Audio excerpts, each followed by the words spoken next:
This Sunday is the 26th Sunday in Ordinary Time Year B.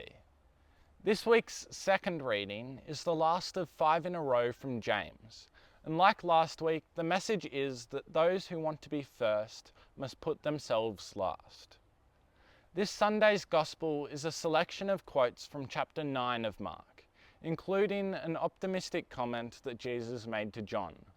Jesus said, "Anyone who is not against us is for us." But the first reading this Sunday is from the book of Numbers.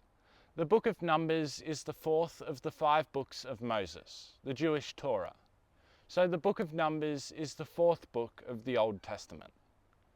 Numbers is set in the period between Moses receiving the commandments at Mount Sinai and his people later reaching but not entering the Promised Land.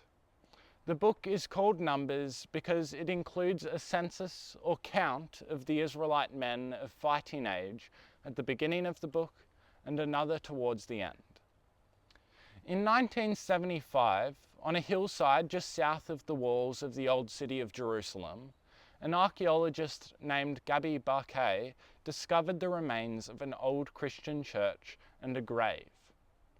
In 1979, Gabi returned with some volunteers to do some more excavation.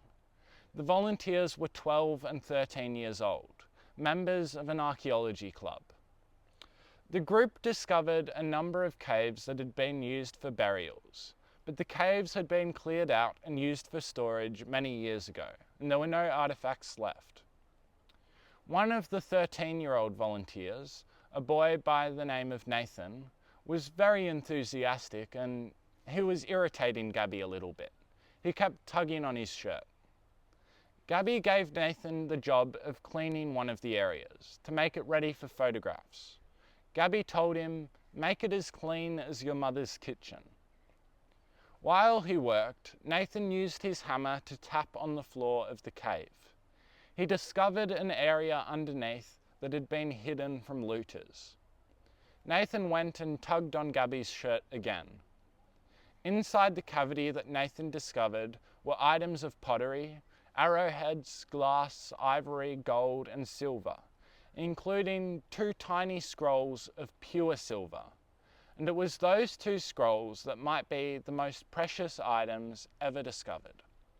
The scrolls of silver were amulets, jewelry that was intended to keep God close and ward off evil.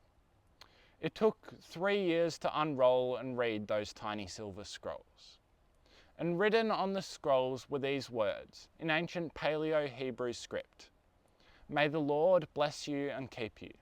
May the Lord make his face shine upon you and be gracious to you.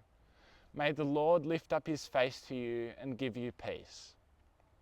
These words are known as the priestly blessing, and they are words taken from the book of Numbers. The 2 silver scrolls are the oldest fragments of Bible text ever found. They are over 2,600 years old. As far as we know, all other Bible text from that time has turned to dust, but these words, written on silver, have survived. This Sunday is the only Sunday in any year, A, B, or C, when we hear from the book of Numbers. And this Sunday we hear Moses remind Joshua, his assistant, who we spoke about on the 21st Sunday of Ordinary Time this year, that there is no need to be jealous of the gift of the Spirit. The more people that have it, the better.